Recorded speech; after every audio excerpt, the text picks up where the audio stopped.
Hello guys, welcome back to my YouTube channel. If you're new here, hello. My name is Bredah Musili and today I want to take you guys through the University of Cape Town online application for the year 2022, and I'll try as much as possible to lay out for you a step-by-step easy guide on how to go through the application process. And for this video, if you're watching for this video is tailored for undergraduate students. So I'll make another video for postgraduate student because myself I'm also applying for postgraduate for 2022, but for this video it's tailored for undergraduate students. So without much talking, let's get into this video. So it's important to note the steps that you need during your application process as an undergraduate for 2022. And of course, the first step to consider is definitely the requirements that are needed. And I would advise you to make a checklist so that you are sure of what's required for whichever particular application program you're applying into, so that you don't waste a lot of time. And then the next step definitely will be now to apply, and if it's possible I would advise for you to arrange to apply in one sitting. So basically look for a day that you're free and you have a really good computer connectivity. And I wouldn't advise you to actually apply from your phone. So if you can't get a laptop, I advise you to look for a cyber cafe to go and apply. And if you've already made a checklist of what you require, this process is going to be smooth and it can be done in one sitting. And then of course there is the post application. So the post application is being aware of the emails that they send you, or in case they want you to resend something, or a document is missing. But then all that, it's gonna depend if you made a checklist from the beginning. That's why I'm saying this step is very crucial. It depends of how much time you're gonna have to apply. And also for post application, you don't wanna be sitting and then remembering, oh my god, I didn't upload a document that was required, and then in that silly mistake you miss your chance or something. So first we're gonna look together into the basic requirements that are needed to go to UCT. So I'm gonna just open my Google Chrome. Okay, then we're gonna search University of Cape Town. Okay. I think my Wi-Fi is not as strong as I'm recommending for you guys to have a strong Wi-Fi, but we will work with this. And then we're going to go to applicants and students.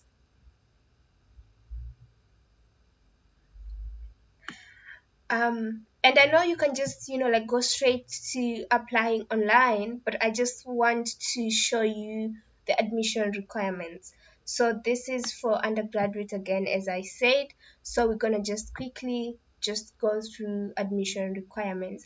And remember, your admission requirement is different depending on whether you're coming to either study a certificate undergraduate, or a diploma undergraduate, or a bachelor's degree undergraduate. So you need to check where you fit, so that you increase your chances of actually being admitted to a particular program. So for undergraduate certificate study, so first you need to confirm that you're eligible for this study program, and they advise you to consult the admissions office.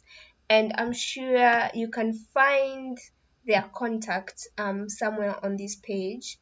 um let's let's even look for it together actually. um yeah, you can even contact them on social media.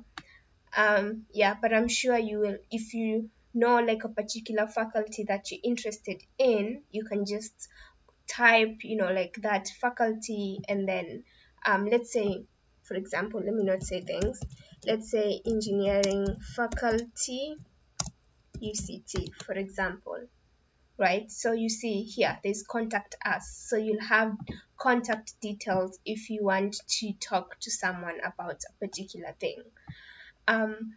And then in terms of like undergraduate diploma, so they've given here that the minimum requirement for the admission to this study program is a national senior certificate. And they've also given like the moderate achievement is 40 to 49%. And yeah, a lot of information as well. So this is up to you to actually go and, you know, research more, basically. And in terms of bachelor study, they've given you like, the basic admission requirements. So the minimum is an applicant holding a South African National Senior Certificate, and they need to pass a minimum of 4 subjects, and that's an adequate achievement of 50 to 59%. And you need to hold a matriculation endorsement and all that. And if you're watching this and you're actually an international student and you're wondering, okay, how do I fit in all this? I'm gonna explain that also when we're doing the application process. It's actually a very tiny change when you're applying as a South African and when you're applying as an international student. It just comes to when you're applying, you just need to check at the right check boxes that you're applying as. And then we also have minimum language proficiencies. So this is basically a certain level of an English requirement. They just need to know that you're fluent in English and you can write and read and understand English. And most of the time it's just normally your English high school grade. So you don't really need to do like external exams like TOEFL exams. I know some university will require you to do TOEFL examinations and all that, but you only need a certificate that shows that you did English in high school and you actually did achieve more than 40%, basically, as you can see. Yeah, so elementary achievement of 30 to 40%. Yeah, and then you need also to have like your school leaving certificates and all that. I would advise you to research more, because this is quite the general overview depending on which program you're looking into. But I just wanted for us to emphasize on the whole aspect of making a checklist, which is very important. So once you make a checklist, it will make your application quite smooth. Okay, so we can move now to applying. So we go to, okay, we can first check forms. So basically forms is for people who are not able to apply online.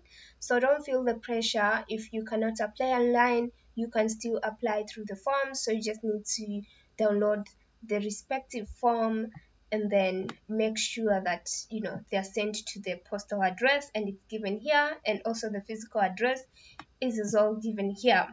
But I would actually really advise for you to just make an effort to save a little money for cyber and just apply online. And that way sometimes these people are they lose things, and your application, it's paperwork, it can be lost along the way. I'm not saying they normally lose, I'm just saying for having a peace of mind, it will be better for you to apply online. Okay, so moving to, of course, applying online. So here you see this window basically. So there's semester study abroad, there is postgraduate, and there's undergraduate admission. For today, I want us to focus on undergraduate admission. So the process is basically clicking there for more information, and here you taken to this page. And basically the application were open since 1st of May, in case you missed that, but you still have time because they close at 31st of August, and no late application are normally accepted. So today is 9th of June. You still have a lot of time, but I wouldn't want you to procrastinate, because the earlier you get, your application in, the faster you get your response back, and then from there you can start preparing yourself. If you need funding, then most of scholarships, they normally need your letter of admission to the university. So the earlier you apply, the more likely you're gonna get your admission letter, and then that way you can move forward into looking for funding and applying for your visa if you're an international student and so forth. So I wouldn't advise you to be sending your application the last minute. I wouldn't advocate for that. And then so here you can read all that, but basically here they talking about like if you need like basic funding, and then you can also apply through the National Student Financial Aid Scheme, and this is for only South African students, if I'm not wrong, this funding. But there are a lot of funding for international students. I think I will also have to make another video for that as well. And then in terms of like supported internet browsers, apart from having like accessible Wi-Fi that's really strong, I would advise you to make sure that you apply with at least a Chrome version, which is version 69 and higher. Yeah, don't worry all about this, just apply with like just download Chrome, and it will download for you the most current Chrome, and then you just go ahead and apply. Yeah, basically. And then when you're applying, be keen to choose the right year here. So remember, you're applying for 2022, and 2022 for undergraduate is for you to report 2022 around February. So we can actually look for them, term dates, UCT, so that we see exactly when you'll be coming. Sorry, UCT term dates.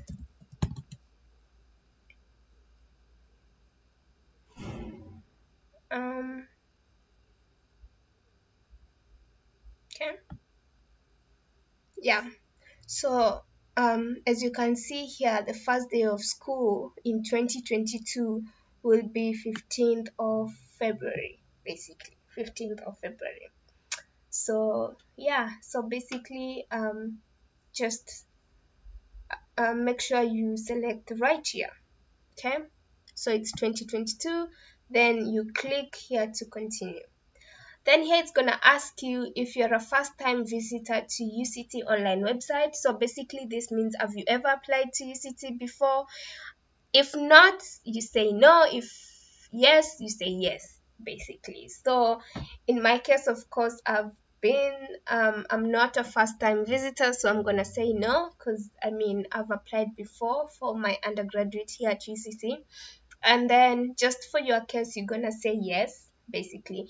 And then here is where you go ahead and put on your names, and make sure, please, you put your name as they appear in your ID or your passport. And this is very important, especially for international students. Don't mess your names, because then that's gonna mess your visas documentation, and that's gonna bring a lot of problem for you when you're trying to get your traveling documentations.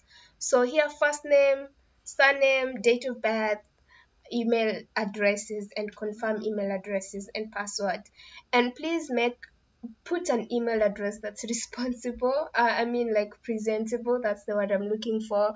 Don't put like funny email addresses. I would even advise for you to actually open an email address that you've dedicated for university applications, so that that way you just get emails concerning applications, and your emails don't get lost in between like a lot of promotional videos, emails, social emails, and then it gets lost in the process, or you don't see it.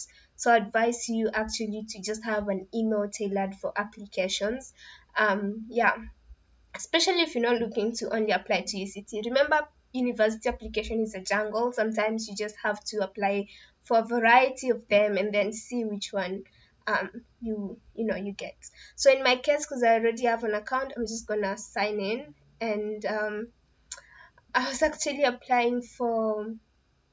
was helping one of my mentees to apply. but I think I'm just gonna use mine because I don't think it. I think it's rude for me to show you his stuff. But yeah, so this was my application basically. So some of these things are ticked for me because, as I said, I would already filled this admission long time ago. So the system kind of just remembers and fills in a few of the requirements. But for you, it's gonna be empty, empty, empty. So you need to fill everything as they go. So in terms of personal details again here, um, quickly, I'm gonna just take you through it. So have you ever applied to UCT before? Then in your case, you say no, remember, and it wouldn't bring you this because you know you don't have a student number, but you can confirm that with me. I'm not sure yet if that's right, but just say no. Have you ever registered at UCT before?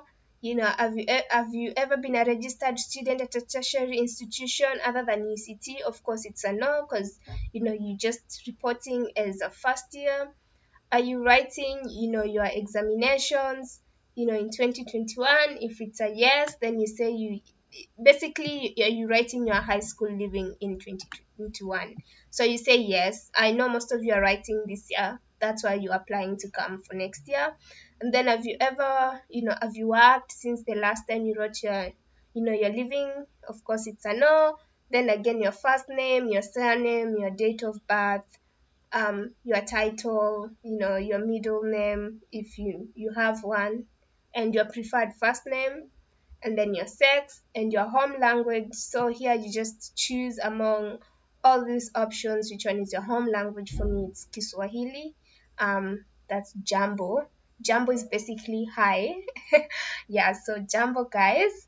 Anyway, so am I a South African student? So here it's where it's important. So if you are an international student, you say no. If you are South African, you say yes. And then a little bit, the application will be a little bit different, basically. Are you a permanent resident? No or yes, also depending. So if you are a permanent resident, you will say yes. For my case, I'm not, so I say no. Then you put your country, your citizenship, and your passport numbers or your ID in case you are a South African citizen. And then here, it's very important. Remember, there's no any shame if you need assistance because maybe you have a physical disability or you need a special care. So you say yes if you need it, and of course there will be an option for you to state more on actually what that need is. Are you applying for a semester abroad? This is not a semester abroad program, and of course, because you definitely from the beginning you know chose undergraduate, it's gonna be automatically highlighted for you a no, because we're not applying for a semester abroad. And then here you upload your documentation that's required, and in this case it's your ID or passport. Then you move forward to program of study, and this is very, very important. So in this case, you choose what you are applying for. So in my case here, okay, this is my things for my masters. I'm trying to apply for my masters, but just it's the same thing. So here you just choose your level of qualification.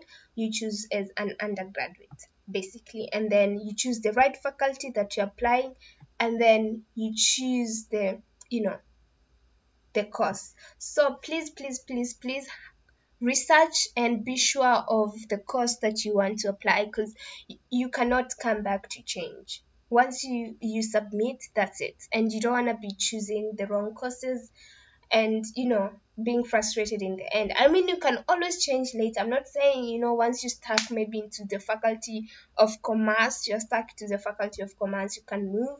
If you meet requirements and you come to UCT and you feel like you want to move, you can always move. So in this case, you normally given two choices, your first choice and your second choice. So make sure your most passionate course, or the one you love most, is your first choice, and then of course your second choice. Unfortunately, you may have like a list of 10 things you want to do, but in this application you only can put two choices. So be sure to put your strong two choices that you love and the ones that you have very good probability that you feel you meet the requirements that are needed. And then here, do you wish to upload evidence? You can choose yes, or you can say no. It doesn't really matter, because I said it doesn't require you to do an extra TOEFL examination. So your high school English requirement is enough for you. Okay. So in terms of contact details, so here you put your contact details.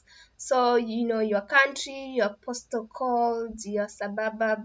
In this case, for me, I'm currently in school residence. So as you can see here, I have my school res. I stay at Woolsack Residence. It's a residency at UCT. I did a tour of it. You can check my YouTube video on that as well, kindly. And also here you put your home or your postal address.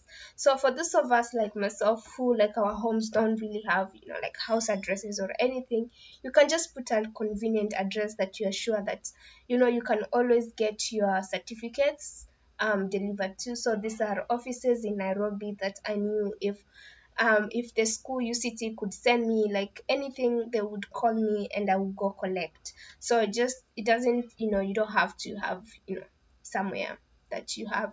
And then of course it's, your details. So that's my number actually. And normally I would hide it, but I want to just, share it with you guys. So in case you having any trouble applying, you can always reach to me. And just make it short, because I'm not sure how many number of people of you gonna see this and would want help, because I'm also a student. Kindly let's keep that in mind. Yeah. And then here it's now your secondary details. So here it's the year you wrote your secondary examination, and then is this school where you first completed blah blah blah. So you also answer that accordingly. And yeah, that's really really cool. And also I forgot to say, if you don't really understand what a section is, you click on that question mark thingy. It's question mark, and then you can read all this information to actually understand what exactly they mean. This button here, it will explain to you a particular you know requirement if you don't actually understand properly. Then here is most important. Here also it's your post school activity. Remember, you're trying to sell yourself to the university. You're trying to show that you are an all-round person, you are talented, you are smart, you are philanthropic. So here make sure you state like all relevant post school activities or school activities that you have been involved in, basically. So in my case, it's post, because I'm applying for masters, but I'm sure for you it's high school activities. So like how you've been involved in your community. And you don't have to be doing like the most. It's literally the small things that actually do matter. Like, are you taking part in maybe your local church project where you plant trees, or you help the poor or the street people, or you are in this sport where you play netball and you played all the way to the national team. So all those things are important to show. And even if you're not sport talented, even academic wise, did you go for any like science projects and your science idea won, or you went to a maths contest and you won? All those things that are relevant to show a few of the accomplishments that you've done, you put them there. Then here it's tertiary education. So basically for you to be high school education details, don't I don't know why it's bringing me this, yet I chose undergraduate. I guess it's because um I mean automatically I just went to undergraduate things, but it's all the same tabs. It's just that now all this will be high school education details. So yeah, so you also choose your stuff. I'm actually thinking maybe I'll also open for the guy I was helping, to just see for such tabs like what's different, because now I don't want you to be wondering, um you know because now you didn't see exactly how your tab would be when you're applying for undergraduate. But if you're applying for postgraduate, this is how. So here you just list the well, where you did your undergraduate or anything. But I'm sure for even you guys, it will just be high school. So you just put like your high school name, which year you graduated, and your your qualification. And yeah, Then moving to number 7. So this is housing application, which is very, very important. Please, if you really want a place to stay when you come here, please tick that you need student housing in 2022. And I did a video on my YouTube again showing you guys how to apply for student housing. Kindly check that video out. Please check that video out. If you have questions, reach out to me and I will help. But please, please, please, they even have a link here. We can open it together. Basically, if you need more information, and I actually explained all this on my YouTube channel. Please go check that video out. Please, please, please. And you will understand like what's first tier accommodation, second tier, third tier, what you need to bring to raise, all that information I've talked about in my channel. And then moving to funding. So funding is also very important. So you need to tick yes if you really need funding. So don't forget that. So do you apply for okay, guys, I'm sorry. I know you're doing undergraduate. Yeah. So do you apply for undergraduate funding? So you say yes. Please tick yes.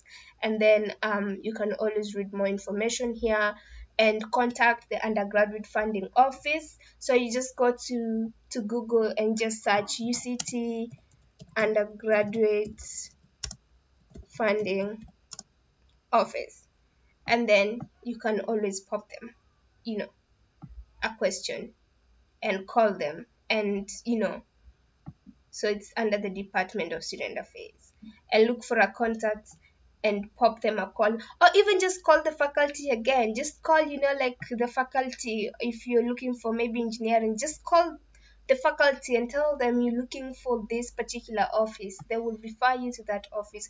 You always just need one number and they will always refer you to the office that you need. If you really can't find information, or if you don't have data to keep on always being online checking on information and all that. And then here is parent or guardian. So here it's your parent or guardian, like his names or her name and passport or IDs, your relationship with them. Are they your mom? Are they your guardian? All that. Are they your brother? And their numbers. And then is your parent or guardian your fee payer? You say yes or no. Let's say your parents doesn't pay your school fees, someone else pays, you say no. If your parents are the ones or your guardians are the ones who pay your school fees, of course you say yes. Is your postal address different? If you live the same place with your mom or your family, then you'll say no. Of course, if it's different, then you say yes, then you put their address basically. And then if you said that your parents are not the ones who are your fee payer, then here you put the details that are for your fee payer and also the postal address for that particular fee payer basically. And that's literally all the 9 steps that you need to apply to UCT. They are very easy and very straightforward, especially if you prepared all the documentations that are needed in your application to go through with it basically. And here you can always come here to identify missing information and before submitting and all that, and then you can always save and exit. Of course, for me, I cannot submit because some of these things are not ticked. You'll only be able to see the submit button when everything else is filled in. But for my case, yeah, so I'll just save and exit basically. But basically, guys, like that's literally all that you need to to apply for UCT basically. So remember this 3 step, it's very important. Of course, after submitting your application, it will send you an email to confirm that they have received your application. Please just open your emails again to just confirm, because if you don't get that email, then that means your application didn't go through. So it's very important to be very aware of your post application discipline, to always be checking your emails and communications, because you don't want to be asked to send a document in this particular date, and then you only seeing that email way past that date you are told to send that document. So you need to be very disciplined to check your emails at least once in 2 days. Check your emails to just see.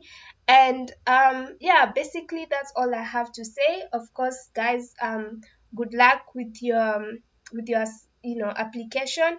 And remember, I love this quote so much. So this is a quote by Rob still talent. So it says people who are crazy enough to think they can change the world are the ones who actually do. So if you're seated there and you have this ambition and this dream to actually come and do it and get it, remember you can do it, you can get it. People have done it, people have, I've been in the same shoes that you are. I was in the same shoes that you are some years back, trying to look for my possibilities of where I want to launch my career and my studies. And remember, you're always in the right path. So remember to work hard, have good intentions, and go for what you want. And that's literally the end of this video. I've kept it at around 30 minutes. I hope I didn't take too much time. And if you have any more questions, kindly engage with me in the comment section. I always reply to people in the comment section, or you can send me an email, or if it's really, really that serious, then you can get me through my WhatsApp. But I wish you guys so much luck, and please subscribe, share these videos with everyone you know who is applying, so that we all change the world together. Thank you guys. Thank you so much.